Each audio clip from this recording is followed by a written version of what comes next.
has been a pretty, as well as the 2019 year has just come to an end. It seems like it was a pretty awesome year due to the fact there were multiple sequels, adaptations, and originals, which is fine by me because most of the sequels for some of the movies, on to the second or third or fourth film, were actually pretty good, except when you got a couple of. On the other hand, there were some embarrassing ones. Lots of terrible live actions and sequels to unnecessary films that really don't get my attention. And of course, there are some embarrassments this year could definitely bring. Like I said, live actions weren't all that terrible this year with a few decent ones.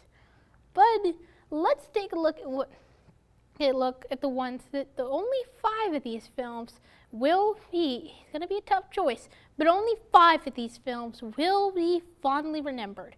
Easily, this is going to be a bit tough with a lot of films like this. It could be easier to do a top 10 best and worst list, but 10 is not really a good number, so we're just sticking to 5. Which films are truly brave enough to jump into the unknown, and which films are just trying to be useless as another game of Jumanji. This is me, and this is the top 5 best and worst films of 2019. Number 5, worst. Pokemon Detective Pikachu. So this is the part where we get to the pretty harmless ones. The ones that I don't very care about, but they are not that terrible this year's worse. The reason why Pokemon gets on this list is because, well, I really don't like Pokemon.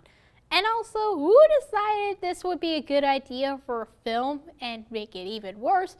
Who thought it was a good idea to make this a detective film in the first place? I know. The reason is sure Pokemon lands early in the list, but it did actually been proven because, well, it's proven to be on the out of the list to be first in the worst list. How to end up in the worst list? Because this is a Pokemon film, and everybody knows that I hate Pokemon. But defining the facts, even if we have this one even at the worst pile, it goes to show that I've seen way better films than even whenever Pokemon is on the bottom of the worst list. It goes to show that there were better films this year. Besides this one was pretty bad, but it only gets worse from here. Number 4, worse. Shazam. Who thought it was a good idea that this film needed to be released? And second of all, why did people think it was a good idea to release this movie in April? That is the same month as Missing Link's release, which I had to admit that Missing Link won't be mentioned. And I'm excluding Arctic because nobody cares, especially me. But back to the point why Shazam found itself here is because, well, the trailer actually looks awful. And this is not a movie that I want to see. No. This is a bad movie. Even especially what the trailer shows us, it goes to show that this is not a superhero film that I'm going to be watching.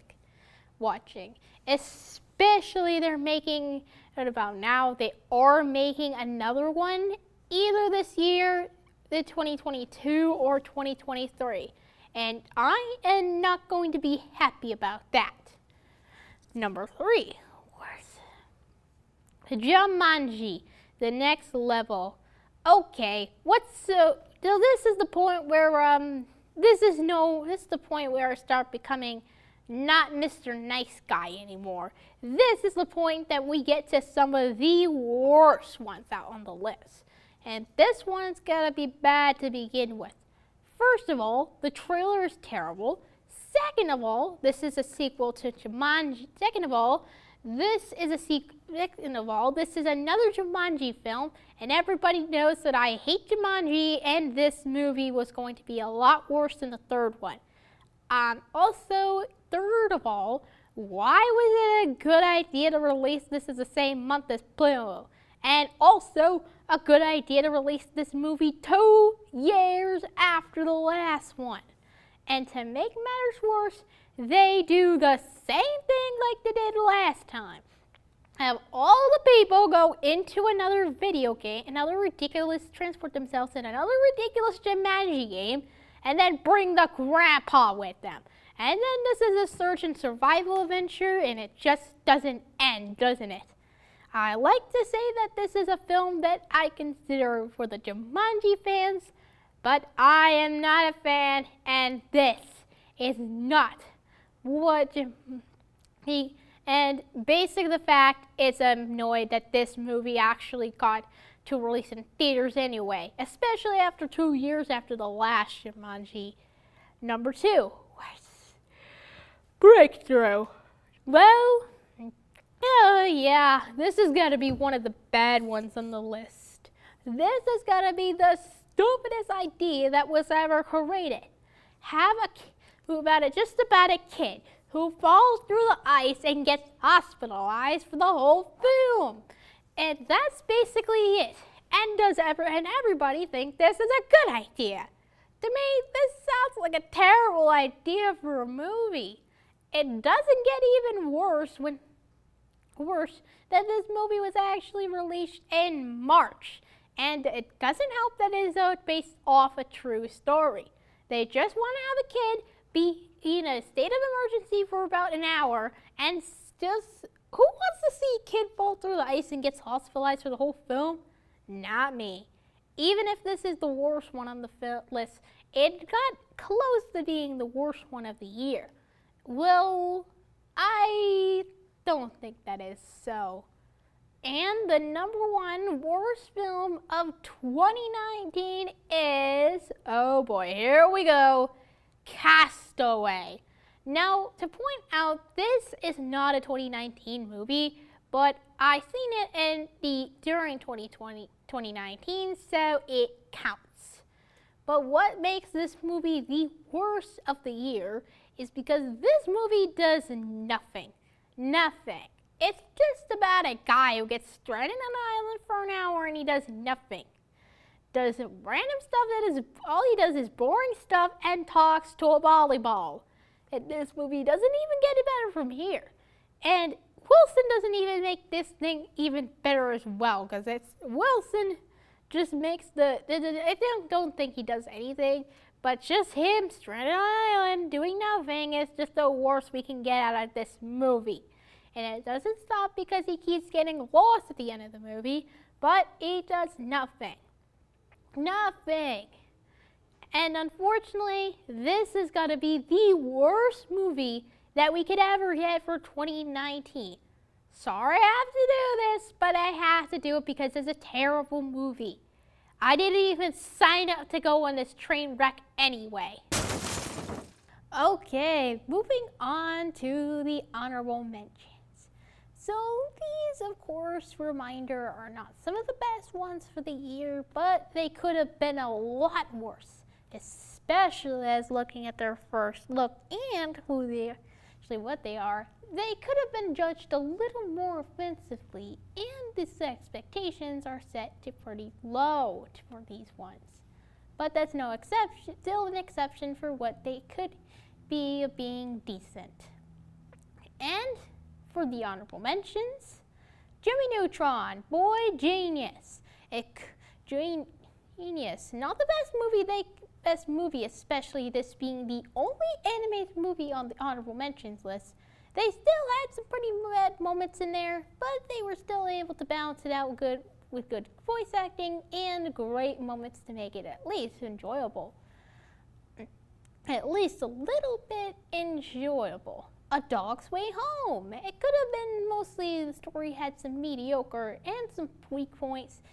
It's still a good dog film on its own than that Kid Who Wanted to Be King movie, which was already bad enough. Playing with Fire. These smoke jumpers can't get to any lower than decent, any lower than mediocre.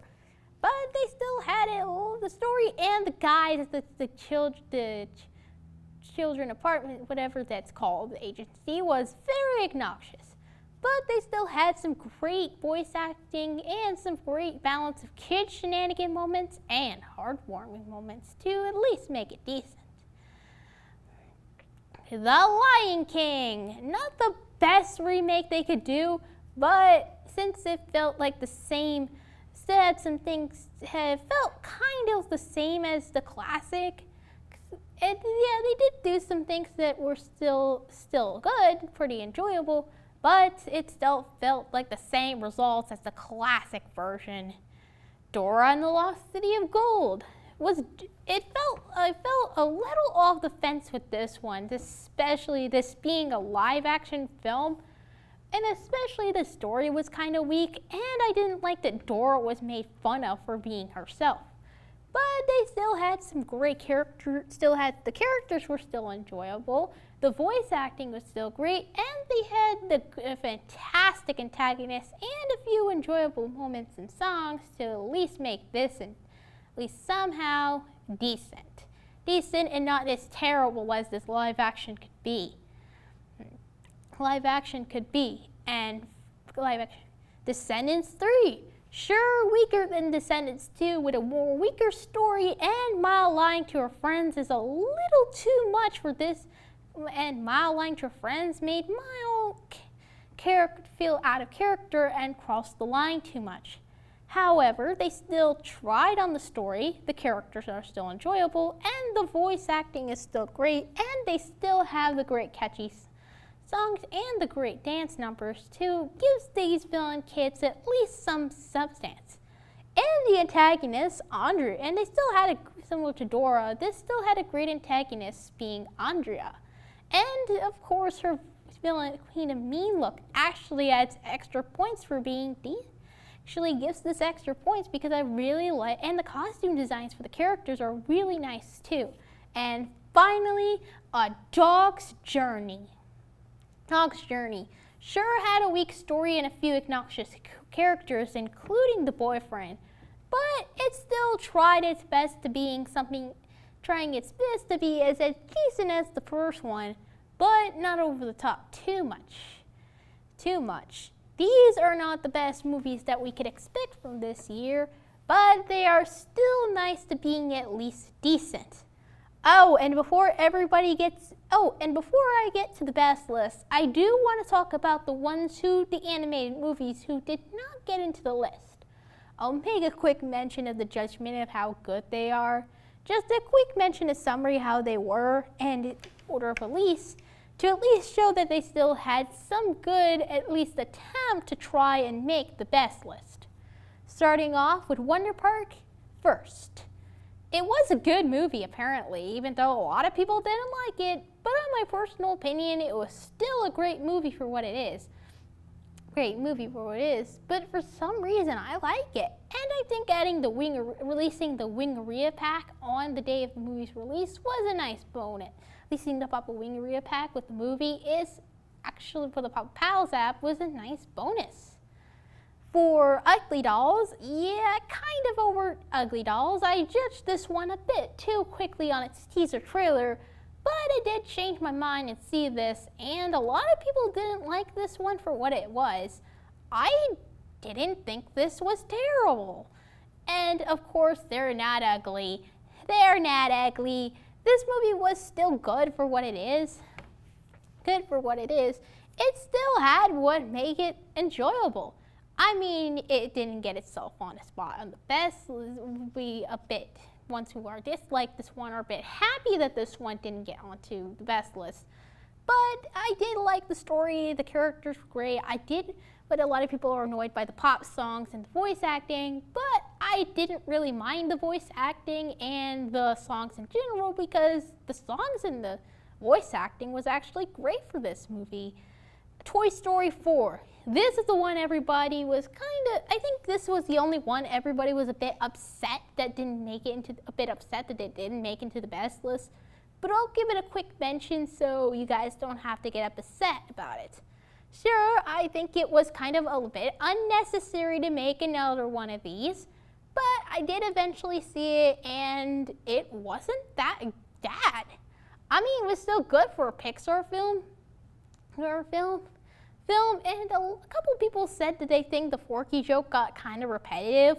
I actually don't think that joke got repetitive. I want to hear it a million times, and I don't think I can hear it 100. I will hear it a lot, and I'll never get tired of it. And the final movie who didn't make it to the best list was The Addams Family. I was actually going to say that this one was going to be terrible, but I finally saw it, and well, I did get stuck into a situation where I had to see the movie, but like Ugly Dolls, it wasn't bad. I did kind of judge the teaser trailer a little too quickly, and a case why I didn't want to see this because I was never a fan, never heard of and seen anything to do with the Addams Family in general. But for the movies who didn't get a spot on the list, even if they got good or bad results, they're still fine to to get at least a mention, a tiny mention, so these films can at least have a little substance for at least they give it being here. And even if they don't make it on the best list, these are still enjoyable films that I find pretty good. Anywho, moving on to the best list. And now moving on to the best list and the best movies that we can offer of the 20 movies I have saw in 2019. However, I do want to warn you there's going to be a bunch of sequels, and there are going to be a couple of people who are going to get mad about that I put on this list. So just before I get into the best list, just a heads up, this is my personal opinion. So if there is a movie I do place on the best list that's not your favorite, then please respect my opinion. This is mostly my opinion on the list, so please respect it if you can. Anywho, moving on to the best list and with the best animations I have seen throughout the 2019. Number 5, best. The Secret Life of Pets 2. It's a big shock that one of the movies that was released in the summer of 2019 actually made it on this list. But it only got itself right here and none higher than the other movies. Sure, the other movies have done a better job on the list, but this one, it doesn't mean that this one still has an appreciation for being here. And why not some more pets? Because I really like the first one, so I think the second one would be good as well. And I didn't set the expectations too high, just to something that could possibly be entertaining, maybe just a kind of something good. Pretty excited about, but not too over the top. And the end results, well, I came for a pet movie and I got a pet movie, which doesn't feel a pretty good movie. And even though I saw this, I am not a dog person, just a heads up. But the story was still pretty good, having the separate three stories, one for Max, one for Gidget, Max going to the farm, Gidget who has to become a cat, and Snowball becoming a superhero, which I think that one has to be my favorite of the three, just watching Snowball being a superhero, just doing superhero stuff. And yes, I still had a pretty good movie. Not too much to say about the sequel to The Secret Life of Pets, but I still had a good time with it. It was still enjoyable, I still liked it, but even though I'm not really a dog person, but I still saw it anyway, even though I'm not a dog or a puppy person. I'm more of a cat person, by the way, but I still saw it anyway because it's pets. Why not something cute? Oh, and also, I still have a theory about this movie. Why does Rooster sound like Doc Hudson from Cars? Because that's what I like to know. Number 4, best. 3, Angry Birds Movie 2. Out of all the sequels that were released in 2019, there was one that I was really excited about. Well, mark that off. Really hyped about. Yeah, ever since they released the first look of the movie, I was actually very excited for it. It looked something really great. Sure, I had to wait all the way for August when this, and being both, I had to wait the longest. Well, a little longer, so this one I had to only wait until summer, like maybe like August. Yeah, until August for this one. But it was worth it anyway. And it was the 10th. In fact, this was actually to make the more exciting, but this marks the 10th anniversary of the original Angry Birds game. And that was something exciting to go to watch this movie anyway. And I really liked it. As I know some people don't care about the Angry Birds, but I really like this one. It had I liked the story, the characters, eventually the new ones that came in, and the voice acting was really spot on for this. And I even enjoyed the soundtrack, and this is the first time we have Baby Shark in the soundtrack, which some people are going to be running to the hills because a lot of people hate Baby Shark. Not more I can say about it, just a good sequel. And better than whatever else they were playing in theaters by that time. Number 3, best. The Lego Movie 2, the second part. How coincidental that the Lego Movie itself actually got on the best list. But the best part about this being that this movie rose even higher than it is. Sure, it was no match for the other two movies that I'll be mentioning on the second best, but it's still nice to have the Lego movie itself be on the best list for making this, even awesomer than the first one. Yes, everything is awesome about the one, but more awesomer. And I have to admit, this is actually going to be my second. I want to say that this is brilliant. I had a good time with it. Had a really good time. Sure, it had a pretty bad start to start things off, but it still got exciting and interesting over time. Interesting over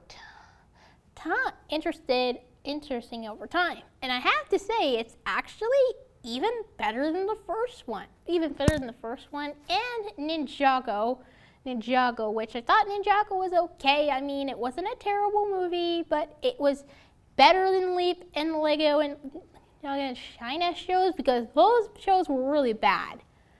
But I actually had as fun as this. I have to admit, this is as good as Lego Batman. No, seriously, Lego Batman was pretty good as well. I admit that Lego Batman was pretty good. As much as I can say, I had a blast with the Lego movie, with its great story, likable and lovable characters, the great voice acting, and this counting as a musical with the one song that it will get stuck in everybody's heads.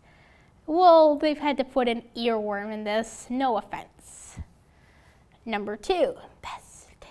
Spies in Disguise and Frozen 2.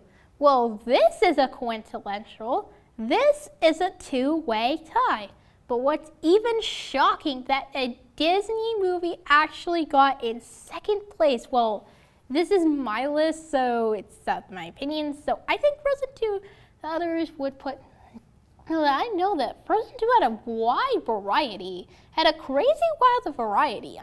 Wow, some people make a list like this. They would even list like this. Some would probably put it a bit lower.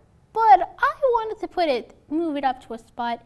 Sure, it couldn't get to the top because, Frozen 2 was no match to Play-Doh's creativity anyway, so sorry, Frozen. But hey, it was very close. It was a very tough battle between these two anyway, so Frozen 2 was very, very close. But I am relieved that I actually saw this because I was really wanting to see a good movie after Castaway did a bunch of damage, and I'm like, I better go see this movie so I can erase Castaway from my brain. because now I really hate Castaway after that. But Frozen 2 still delivered what the first one enjoyed. I mean, wasn't interested in the first one at first glimpse, but I eventually saw it and it kind of grew on me. And now was actually looking forward to the second one. I mean, this is the first time I was looking forward to the Frozen films, so why not? I mean, why not? It was a great way that Disney is still holding up their magic, even though this is a sequel to the original films. I do take sequels as well as originals, so sequels or not, it's still Disney doing its best, and what Disney does best, and I am actually admit about that. Spoiler alert, I did cry during this. I almost cried with this movie, no joking. And with Spies in Disguise, on the other hand, well, it was a very low expectation for this. I was really not sure at first glance if this was going to be good or not. Eventually, I did decide to see it, and I'm very shocked. Now, I'm still really shocked that this is actually good. Actually good. Good. I mean, it is after what I had to experience after experiencing with the last two. Experiencing with the last two, like with the Jumanji and the Star Wars, I think I just needed to go see something at least good to at least mark off the end of the year, apparently. End of the year for this. But I did eventually, I did see this before we actually had to all go in COVID. No joking, this was the last movie I actually saw in theaters before the world went crazy. No joking. But it was still a pretty funny movie. And a pretty funny movie for what it is. I mean, it still got some good jokes out of it. At least some good jokes. I'll have fun. Jokes. I did laugh really hard when they tried to let the pigeon dry, which I actually thought that was pretty funny. But even if these two don't get it to the best because other movies did better than these ones, it's still nice to see these two at least in the runner place spot. And for the number one best movie of 2019 is Aladdin. I'm actually, now some of you guys are going to be rolling your eyes when I say that I love the live action Aladdin. Now a lot of you guys are rolling your eyes right about now because you guys kind of know some of the people like the animated version of Aladdin, which is the animated version, the classic Aladdin, which is perfectly fine. I like this version of the film, so my opinions anyway, and I really like that Disney Disney is just doing Disney. They're just doing their Disney, and I don't blame them if they want to don't blame them for making remakes. I mean, Beauty, they had a couple of bad ones, but there was one I really liked. Beauty and the Beast was actually really good, but I was really blown away about how much this remake just really blew me away. No joking. Everything about Aladdin is just amazing. And how does this film make me feel? I mean, the story, the characters, everything that they did in this film, mind blown. I am literally, much as this film is, this is going to be the one of the two films that I am going to remember for a long time, and good reasons too. Whatever it is, this movie definitely left me speechless. Oh, and we also had Play-Doh and the Lego SpongeBob episode, Lego SpongeBob Gary Takes a Bath, which is basically 8 minutes of Lego SpongeBob goofiness, while SpongeBob is just trying to get Gary to take a bath. But this had some great claymation. Just a quick mention for these two, just don't want to go too much detail into both of them, but just a quick mention for both of them. as well as for video games, we also had a bunch of Papa Louie games released throughout 2019. I think we had 4, even though the last one was released in the beginning of 2020. But I think the best Papa Louie game they have released in 2019 is Papa's Bakery to Go. This is going to be yet the best remake and going to be the only remake that I enjoyed. But what makes this so special is just they took the time to just make everything just look just right. It's like they took the PS version, but they made some changes to make it even better than before. Sure, I'm still annoyed that the holidays are a bit repetitive, especially the first few holidays. Playing the game is a bit irritating to just go through. But they still had everything that made the PS game really great. But what I like the best about this game is the topping station. They have recreated the topping station to make things even easier. No more going to like 10 or 12 ingredients in a pie. It just does it all for you. If you have to like drizzle something, you're gonna grab another pie out of the oven or you're gonna take somebody's order, it just does it for you. And I don't have to count anymore when I have to put the toppings on. It just does it for you. It's just so amazing. And that's what I like about the game. It's just that they took the time and effort to just put so much into this game, and that's what I like about it. And these 4 are going to be I'm going to remember the best of 2019. And it is one of the best had experienced the best years of the years I had is coming to an end. But with the best year, we're getting into the worst year ever. That's right, we are getting into a new decade, and even worse, COVID's now out there and just destroying everything, and movies are just getting canceled left and right. So 2020 is going to be a bit harder to do a best and worst next year. But I'm going to try and go watch as many movies as I can, even if I have to watch it out of the comfort of my home. But I'm still going to have trouble waiting for that new SpongeBob movie. Really, I don't think I can wait for that one too long.